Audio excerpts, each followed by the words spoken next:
ಎಲ್ಲರಿಗೂ ನನ್ನ ಯೂಟ್ಯೂಬ್ ಚಾನೆಲ್ಗೆ ಸ್ವಾಗತ. ಹೇಗಿದ್ದೀರಿ ಎಲ್ಲರೂ ಸಹ? ನಾನು ಬ್ಯಾಗ್ ಎಲ್ಲ ಹಾಕಿಕೊಂಡು ಎಲ್ಲಿಗೆ ಹೊರಟದ್ದು ಗೊತ್ತುಂಟಾ? ನನ್ನ ವ್ಲಾಗ್ ದಿನಾಲು ನೋಡುವವರಿಗೆ ಗೊತ್ತಿರಬಹುದು. ನಾನು ಹೇಳಿದ ಹಾಗೆ ನನ್ನ ಅತ್ತಿಗೆಯ ಮಗನಿಗೆ ನಾಳೆ ಉಪನಯನ ಉಂಟು. ಅದಕ್ಕೋಸ್ಕರ ಇವತ್ತೇ ನಾವು ಅವರ ಮನೆಗೆ ಹೋಗ್ತಾ ಇದ್ದೇವೆ. ಮುಂಚಿನ ದಿವಸ ಬರಬೇಕು ಅಂತೆಲ್ಲ ಹೇಳಿ ಒತ್ತಾಯ ಮಾಡಿದ್ದಾರೆ. ಹಾಗೆ ನನಗೆ ನಾಳೆ ರಜೆ ಕೂಡ ಸಿಕ್ಕಿದೆ. ನನ್ನ ಟಿಯಲ ಹತ್ರ ಕೇಳಿ ರಜೆ ತೆಕ್ಕೊಂಡು ಇವತ್ತು ಹೋಗ್ತಾ ಇರುವಂಥದ್ದು. ನಮ್ಮ ಊರಿನಿಂದ ಪೆರ್ಲಾ ಅಂತ ಹೇಳುವ ತನಕ ನಾವು ಬಸ್ಸಲ್ಲಿ ಹೋಗ್ತೇವೆ.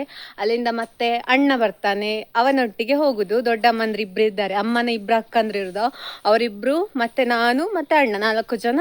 ಅಲ್ಲಿಂದ ಮತ್ತೆ ಕಾರ್ಯಕ್ರಮ ಆಗುವ ಮನೆಗೆ ಹೋಗುದು. ಮತ್ತೆ ನಾಳೆ ಕಾರ್ಯಕ್ರಮ ಎಲ್ಲ ಮುಗಿಸಿ ಬರುವಾಗ ಅಕ್ಕ ಬಾವ ಬರ್ತಾರೆ, ಅಲ್ಲಿಗೆ ಅವರ ಜೊತೆ ಬರುದಾ ಅಂತ ಹಾಗೆ ಆಲೋಚನೆ ಮಾಡ್ತಾ ಇದ್ದೇವೆ. ಎಂತೆಲ್ಲ ಆಗ್ತದೆ ಅಂತ ಹೇಳುವ ಅಪ್ಡೇಟ್ ನಾನು ನಿಮಗೆ ಕೊಡ್ತಾ ಇರ್ತೇನೆ. ನೋಡುವ ನಾಳೆ ಎಷ್ಟು ವಿಡಿಯೋ ಮಾಡಲಿಕ್ಕೆ ಸಾಧ್ಯ ಆಗ್ತದೋ ಅಷ್ಟು ವಿಡಿಯೋ ಮಾಡ್ತೇನೆ. ಹಾಗೆ ಎಲ್ಲವನ್ನು ಒಂದೇ ವಿಡಿಯೋ ಮಾಡಿ ಹಾಕುವಂಥದ್ದು. ಇವತ್ತು ನಾನು ಬೆಳಗ್ಗೆಯಿಂದ ವಿಡಿಯೋ ಅಂತ ಮಾಡಲಿಲ್ಲ. ಹಾಗೆ ನಿಮಗೆ ಒಂದು ದಿವಸ ವಿಡಿಯೋ ಬರಲಿಕ್ಕಿಲ್ಲ, ನಾಳೆ ಅಥವಾ ನಾಡಿದ್ದು ಈ ವಿಡಿಯೋ ಅಪ್ಲೋಡ್ ಮಾಡ್ತೇನೆ. ನೋಡುವ, ಈಗ ಹೊರಡಲಿಕ್ಕೆ ಸ್ವಲ್ಪ ತಡ ಆಯ್ತು, ಇನ್ನು ಹೋಗುದು ನಾವು. ಅಮ್ಮ ಹಾಯ್. ನನ್ನ ಅಮ್ಮನಿಗೆ ಕೂಡ ಹೊರಟಾಯಿತು. ನನ್ನ ಅಮ್ಮನಿಗೆ ಈ ಸೀರೆ ತುಂಬಾ ಚಂದ ಕಾಣ್ತದೆ ಅಂತ ನನ್ನ ಅಭಿಪ್ರಾಯ. ನನಗೆ ತುಂಬಾ ಇಷ್ಟದ ಸೀರೆ ಆಯ್ತು ಇದು. ನಾವು ಮನೆಯಿಂದ ಹೊರಟು ನಮಗೆ ಬಸ್ಸು ಸಿಕ್ಕಿ ಅದಾದ ನಂತರ ನಾವು ಪೆರ್ಲಾ ಅಂತ ಹೇಳುವ ಜಾಗವನ್ನು ತಲುಪುವಷ್ಟು ಹೊತ್ತಿಗೆ ಅಣ್ಣ ಕಾರು ತೆಕ್ಕೊಂಡು ಬಂದು ನಿಂತಿದ್ದ. ದೊಡ್ಡಮ್ಮಂದಿರು ಕೂಡ ಇದ್ರು. ಹಾಗೆ ಸುಮಾರೊಂದು 7:45 ಅಂದಾಜಿಗೆ ನಾವು ನಾಳೆ ಬ್ರಹ್ಮೋಪದೇಶ ನಡೆಯುವಂತಹ ಮನೆಗೆ ಅಂತ ಹೇಳಿದ್ರೆ ನನ್ನ ಅತ್ತಿಗೆಯ ಮನೆಗೆ ತಲುಪಿದೆವು. ನಾನು ಸುಮಾರು ಸಮಯದ ಹಿಂದೆ ಕೇರಳಕ್ಕೆ ಹೋಗಿದ್ದ ವ್ಲಾಗ್ ಅಂತ ಹೇಳಿದ್ದೆ ಅಲ್ಲ, ಇದೇ ಮನೆಗೆ ಹೋಗಿದ್ದದ್ದು. ಹಾಗೆ ನಾವು ತಲುಪುವ ಸಮಯಕ್ಕೆ ಅಲ್ಲಿ ನನ್ನ ಅತ್ತೆ ಮಾವ, ಅತ್ತಿಗೆ ಮತ್ತೆ ಅತ್ತಿಗೆಯ ಗಂಡ, ಬಾವ ಎಲ್ಲ ಸುಮಾರು ಜನ ಹೀಗೆ ಎಲ್ಲ ತಯಾರಿ ಮಾಡ್ತಾ ಇದ್ರು. ನಾಳೆಗೆ ಏನೆಲ್ಲ ಅಲಂಕಾರಗಳು ಬೇಕು ಅಂತ ಹೇಳುವ ಹಾಗೆ ತಯಾರಿ ಮಾಡ್ತಾ ಇದ್ರು. ನಾವು ಹೋದ ತಕ್ಷಣ ಚಹಾ ಎಲ್ಲ ಕುಡಿದು ಅದಾದ ನಂತರ ಅವರ ಜೊತೆಗೆ ಸ್ವಲ್ಪ ಕೈ ಜೋಡಿಸಿದೆವು. ಹೊರಗೆ ಈ ರೀತಿ ಅಲಂಕಾರಿಕ ಸಿದ್ಧತೆಗಳು ಆಗ್ತಾ ಇದ್ರೆ ಒಳಗಡೆ ಅಡಿಗೆಯ ಸಿದ್ಧತೆ ಕೂಡ ಜೋರಿತ್ತು. ಇವತ್ತು ರಾತ್ರಿಯ ಊಟಕ್ಕೆ, ಹಾಗೆ ನಾಳೆ ಬೆಳಗ್ಗಿನ ಉಪಹಾರಕ್ಕೆ, ನಾಳೆ ಮಧ್ಯಾಹ್ನದ ಊಟಕ್ಕೆ ಹೀಗೆ ತಯಾರಿಗಳು ಸಾಕಷ್ಟು ನಡೀತಾ ಇದ್ದವು. ಇಲ್ಲಿ ತರಕಾರಿಗಳು, ಹಣ್ಣುಗಳೆಲ್ಲ ಕಾಣ್ತಾ ಇರಬಹುದು ನಿಮಗೆ. ಹಾಗೆ ನಮ್ಮ ಸಂಜೆಯ ಲಘು ಉಪಹಾರ, ನಮ್ಮಲ್ಲಿ ಇದಕ್ಕೆ ದಿವಿ ಹಲಸು, ದೀಗುಜ್ಜೆ, ಜೀಗುಜ್ಜೆ ಅಂತೆಲ್ಲ ಹೇಳ್ತಾರೆ, ಅದರದ್ದು ಪೋಡಿ ಅಥವಾ ಬಜ್ಜಿ ಆಯಿತಾ. ನಮ್ಮ ಹವ್ಯಕ ಸಂಪ್ರದಾಯದಲ್ಲಿ ಉಂಟಲ್ವಾ, ಈ ರೀತಿ ಎಂತಾದರೂ ಸಮಾರಂಭಗಳು, ಕಾರ್ಯಕ್ರಮಗಳೆಲ್ಲ ಇದ್ದರೆ ಮುಂಚಿನ ದಿವಸ ನಾಳೆ ಮಧ್ಯಾಹ್ನಕ್ಕೆ ಬೇಕಾದಂತಹ ತರಕಾರಿಗಳನ್ನೆಲ್ಲ ಇವತ್ತು ತುಂಡು ಮಾಡುವಂತಹ ಒಂದು ಸಣ್ಣ ಕಾರ್ಯಕ್ರಮ ಇರ್ತದೆ. ಅದರ ಜೊತೆಗೆ ರಾತ್ರಿಯ ಊಟ ಕೂಡ ಇರ್ತದೆ. ಹಾಗಾಗಿ ಒಂದು ಸ್ವಲ್ಪ ಜನ ಸೇರ್ತಾರೆ. ಇದು ನಾಳೆಯ ಬ್ರಹ್ಮೋಪದೇಶದ ಮುನ್ನಾ ದಿನ ಇಷ್ಟು ಜನ ಸೇರಿರುವಂಥದ್ದು. ಹಾಗೆ ಊಟ ಮಾಡ್ತಾ ಇರುವ ವಿಡಿಯೋ ಕೂಡ ನನ್ನ ಭಾವ ಇಲ್ಲಿ ಮಾಡಿದ್ದಾನೆ. ಹಾಗೆ ಊಟ ಎಲ್ಲ ಆದ ನಂತರ ಇಲ್ಲಿ ಒಳಗೆ ನನ್ನ ಅಮ್ಮ ಮತ್ತು ದೊಡ್ಡಮ್ಮಂದಿರು ಕೂತ್ಕೊಂಡು ಮಾತಾಡ್ತಾ ಇರುವಂಥದ್ದು. ಇವರಿಬ್ಬರು ನನ್ನ ಅಮ್ಮನ ಅಕ್ಕಂದಿರು.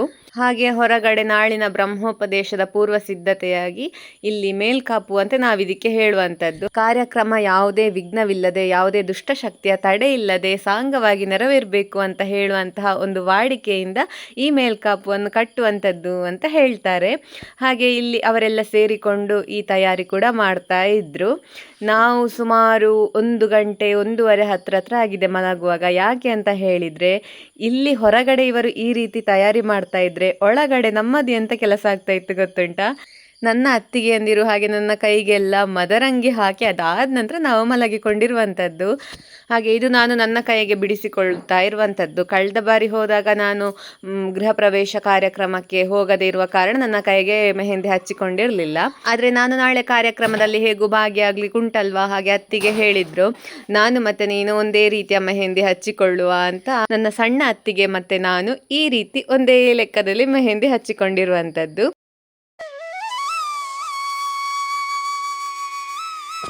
ಹಾಗೆ ಮರುದಿವಸ ನಾನು ಮತ್ತು ನನ್ನ ಸಣ್ಣ ಅತ್ತಿಗೆ ಸ್ವಲ್ಪ ಬೇಗನೆ ಎದ್ದಿದ್ದೆವು, ಸುಮಾರು 4:15 ಹಾಗೆ. ಯಾಕಂತ ಹೇಳಿದರೆ ವಟುವಿನ ತಾಯಿ ಅಂತ ಹೇಳಿದರೆ ನನ್ನ ದೊಡ್ಡ ಅತ್ತಿಗೆ ಇದ್ದಾರಲ್ಲ, ಅವರಿಗೆ ಸ್ವಲ್ಪ ಕೇಶ ವಿನ್ಯಾಸ ಎಲ್ಲ ಮಾಡುವ ಅಂತ ಮಾತನಾಡಿಕೊಂಡಿದ್ದೆವು. ನನ್ನ ಸಣ್ಣ ಅತ್ತಿಗೆ ಅಂತ ಹೇಳಿದರೆ ಇವರ ತಂಗಿ ಇದ್ದಾರಲ್ಲ, ಅವರು ಯಾವ ರೀತಿಯೆಲ್ಲ ಹೇರ್ ಸ್ಟೈಲ್ ಮಾಡಬೇಕು ಅಂತ ಹೇಳೋದನ್ನು ಮೊದಲೇ ಆಲೋಚನೆ ಮಾಡಿದ್ರು. ಹಾಗೆ ನನ್ನನ್ನು ಕೂಡ ಅವರು ಸಹಾಯಕ್ಕೆ ಕರೆಸಿಕೊಂಡಿದ್ರು. ಅವ್ರು ಹೇಳ್ತಾ ಇದ್ರು ನೀನು ಸಹಾಯಕ್ಕೆ ಬರಬೇಕು ಅಂತ. ಇದು ನನ್ನ ಸಣ್ಣ ಅತ್ತಿಗೆ ಉಂಟಲ್ಲ, ಫಸ್ಟ್ ಟೈಮ್ ಈ ರೀತಿ ಕೇಶ ವಿನ್ಯಾಸ ಮಾಡ್ತಾ ಇರುವಂಥದ್ದು. ಅಂತ ಹೇಳಿದರೆ ಉದುರಿ ಹಾಕಿ ಈ ರೀತಿ ಮಲ್ಲಿಗೆ ಎಲ್ಲ ಮುಡಿಸಿ ಜಡೆ ಹಾಕ್ತಾ ಇರುವಂಥದ್ದು. ಮೊದಲ ಬಾರಿ ಆದರೂ ಕೂಡ ಇಲ್ವಾ, ಕಾಣಲಿಕ್ಕೆ ತುಂಬ ಚಂದ ಇತ್ತು. ನನಗೆ ಗೊತ್ತಿಲ್ಲ ವಿಡಿಯೋದಲ್ಲಿ ನಮ್ಮ ಕಣ್ಣಿಗೆ ಕಂಡಷ್ಟು ಚಂದ ಕಾಣ್ತಾ ಉಂಟಾ ಇಲ್ವಾ ಅಂತ, ಆದರೆ ಬರಿಗಣ್ಣಿನಲ್ಲಿ ನೋಡುವಾಗೆಲ್ಲ ಒಂಥರ ನೀಟ್ ಆ್ಯಂಡ್ ಪರ್ಫೆಕ್ಟ್ ಅಂತ ಹೇಳ್ತಾರಲ್ಲ, ಹಾಗಾಗಿತ್ತು. ವಟುವಿನ ತಾಯಿಯನ್ನು ಅಂತ ಹೇಳಿದರೆ ನನ್ನ ಅತ್ತಿಗೆಯನ್ನು ಈ ರೀತಿ ಎಲ್ಲ ಹೊರಡಿಸಿ ಆದ ನಂತರ ನಾವೆಲ್ಲ ತಯಾರಾಗಿರುವಂಥದ್ದು. ಇದು ನನ್ನ ಇವತ್ತಿನ ಲುಕ್. ಈ ಚೂಡಿದಾರವನ್ನು ತುಂಬ ಸಮಯದ ಹಿಂದೆ ನಾನೊಂದ್ಸಲ ವ್ಲಾಗಲ್ಲಿ ತೋರಿಸಿದ್ದೆ, ನೆನಪಿರಬಹುದು. ನಮ್ಮ ಬೆಳಗ್ಗಿನ ಉಪಹಾರ ಕೊಟ್ಟಿಗೆ ಮತ್ತು ಸಾಂಬಾರು. ಹಾಗೆ ನನ್ನ ಹತ್ರ ಕೂತವರು ನನ್ನ ಸಣ್ಣ ಅತ್ತಿಗೆ ಅಂತ ಹೇಳಿದರೆ ವಟುವಿನ ಚಿಕ್ಕಮ್ಮ. ಮುಹೂರ್ತ ಸುಮಾರು 8:30 ಆಗಿದ್ದರಿಂದ ಎಲ್ಲರೂ ಕೂಡ ಬೇಗ ಎದ್ದು ಬೇಗ ಹೊರಟು ಉಪಹಾರ ಎಲ್ಲ ಮಾಡಿದ್ದು. ಹಾಗೆ ಇಲ್ಲೆಲ್ಲ ಇರುವಂಥದ್ದು ನನ್ನ ಅಮ್ಮನ ಅಕ್ಕಂದಿರು, ಹಾಗೆ ಅಣ್ಣ ಮತ್ತು ಅತ್ತಿಗೆ ಅವರೆಲ್ಲ ನನ್ನ ಅಜ್ಜಿ ಮನೆಯ ಫ್ಯಾಮಿಲಿ ಆಯಿತಾ. ಹಾಗೆ ಇವಳು ನನ್ನ ಸಣ್ಣ ಅತ್ತಿಗೆಯ ಮಗಳಾಯಿತಾ, ಶ್ರೀವಿಕಾ ಅಂತ ಇವಳ ಹೆಸರು, ನನ್ನ ಸೊಸೆ ಇವಳು.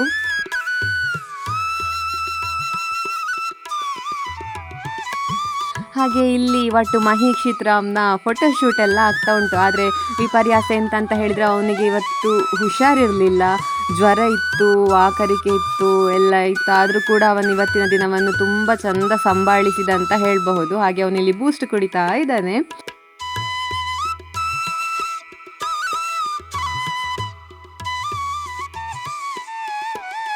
ಹಾಗೆ ಇಲ್ಲಿ ತಂದೆ ತಾಯಿ ಮಗ ಮೂವರ ಫೋಟೋಶೂಟ್ ಕೂಡ ಆಗ್ತಾ ಉಂಟು.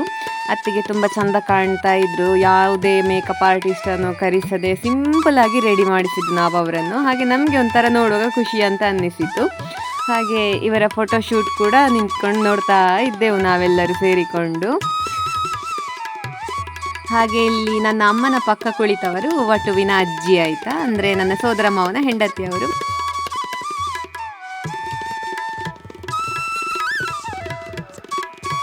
ನಾವೆಲ್ಲರೂ ಹೊರಟಾದ ನಂತರ ಈಗ ನನ್ನ ಅತ್ತಿಗೆ ಶ್ರೀವಿಕಾಳನ್ನು ಕೂಡ ಹೊರಡಿಸ್ತಾ ಇದ್ದಾರೆ. ಅವಳಿಗೆ ಶಾಲ್ ಹಾಕಿದ ಸಂಭ್ರಮವೇ ಸಂಭ್ರಮ ಆಯಿತಾ. ನಮ್ಗೆ ಕೂಡ ಅಷ್ಟೇ, ಸಣ್ಣದಿರುವಾಗ ಯಾವುದೇ ಬಟ್ಟೆಗೆ ಶಾಲ್ ಇದ್ರೆ ಉಂಟಲ್ವಾ, ಆ ಒಂದು ಖುಷಿಯೇ ಬೇರೆ ಇತ್ತು. ಹಾಗೆ ಅವಳು ಕೂಡ ತುಂಬ ಸಂಭ್ರಮ ಪಡ್ತಾ ಇದ್ಲು, ಬಟ್ಟೆಯಲ್ಲಿ ಶಾಲ್ ಉಂಟು ಅಂತ.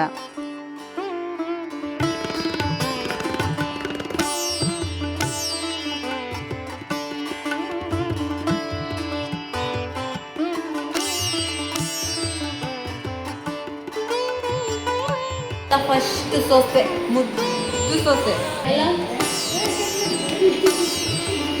ಅಲ್ಲೆಲ್ಲಿ ಸೊಸೆ ಇದ್ದು ಅಲ್ಲೆಲ್ಲಿ ಇವಳು ಹೇರನ್ನು ಕ್ಯಾನ್ಸರ್ ಪೇಷಂಟಿಗೆ ಡೊನೇಟ್ ಮಾಡಿದೆ. ಎಷ್ಟನೇ ಸರ್ತಿ? 2ನೇ ಸರ್ತಿ ಇವಳು ಕೂದಲನ್ನು ಡೊನೇಟ್ ಮಾಡಿದಾಳೆ, ಇಷ್ಟು ಸಣ್ಣ ವಯಸ್ಸಲ್ಲ ಅಲ್ವಾ.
ಇವಳು ನನ್ನ ಪುಟಾಣಿ ಸೊಸೆ ಸೂಕ್ತಿ ಆಯ್ತಾ. ತುಂಬ ಜನ ಪುಟ್ಟ ಪುಟ್ಟ ಮಕ್ಕಳಿದ್ರು, ಎಲ್ಲರೂ ಕೂಡ ಅವರ ಪಾಡಿಗೆ ಆ ಕಡೆ ಈ ಕಡೆ ಓಡಾಡ್ತಾ ಇದ್ರು.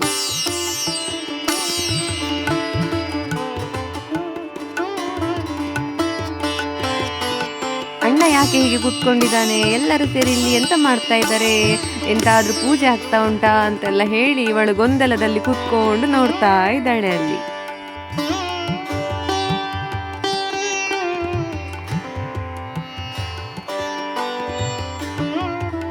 ಈ ವಿಡಿಯೋವನ್ನು ನನ್ನ ಅಣ್ಣನ ಮಗಳು ಸ್ನಿತಿ ಮಾಡಿರುವಂಥದ್ದು. ನಾನಲ್ಲಿ ಕೂತ್ಕೊಂಡಿರುವಾಗ ಅವಳೇ ಹೇಳಿದ್ದು, ನಾನು ಮುಂದೆಯಿಂದ ಹೋಗಿ ವಿಡಿಯೋ ಮಾಡ್ತೇನೆ ರಮ್ಯತೆ, ನನಗೆ ಫೋನ್ ಕೊಡಿ ಅಂತ ಹೇಳಿ ಅವಳು ಮುಂದೆ ಹೋಗಿ ವಿಡಿಯೋ ಮಾಡಿದ್ಲು. ನನ್ನ ಹಾಗೆ ನನ್ನ ಸಣ್ಣ ಅತ್ತಿಗೆಯ ಮೆಹಂದಿ ಇವತ್ತು ಹೀಗೆ ಕಾಣ್ತಾ ಉಂಟು ನೋಡಿ.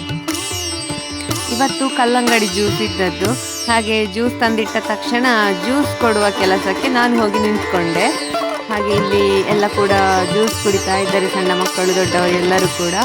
ನಾನು ಜ್ಯೂಸ್ ಕೊಡುವಾಗ ಉಂಟಲ್ಲ, ಇಲ್ಲಿ ಈ ಪುಟಾಣಿಗಳೆಲ್ಲರೂ ಕೂಡ ನನ್ನ ಜೊತೆಗೆ ಸೇರಿಕೊಂಡ್ರು. ಹಾಗಾಗಿ ನನಗೆ ತುಂಬ ಉಪಕಾರ ಆಯಿತು. ಇಲ್ಲಿ ಕೆಲವರು ಜ್ಯೂಸ್ ಹಾಕ್ತಾ ಇದ್ದಾರೆ, ಮತ್ತೆ ಕೆಲವರು ಜ್ಯೂಸ್ ಕೊಡ್ತಾ ಇದ್ದಾರೆ ಬಂದವರಿಗೆಲ್ಲ. ಹಾಗಾಗಿ ಎಲ್ಲ ಮಕ್ಕಳಿಗೆ ಕೂಡ ತುಂಬ ಆಸಕ್ತಿ ಇತ್ತು ಜ್ಯೂಸ್ ಹಂಚುವ ವಿಚಾರದಲ್ಲಿ, ಆಯಿತಾ.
ಮಹೇಕ್ಷಿತಿಗೆ ಆರೋಗ್ಯ ಸ್ವಲ್ಪ ಸರಿ ಇಲ್ಲದ ಕಾರಣ ಅವನಿಗೆ ಊಟ ಕೂಡ ಸೇರ್ತಾ ಇರಲಿಲ್ಲ. ಆದರೂ ಕೂಡ ಅವನು ಊಟ ಮಾಡೋ ಪ್ರಯತ್ನ ಮಾಡ್ತಾ ಇದ್ದ ಇಲ್ಲಿ.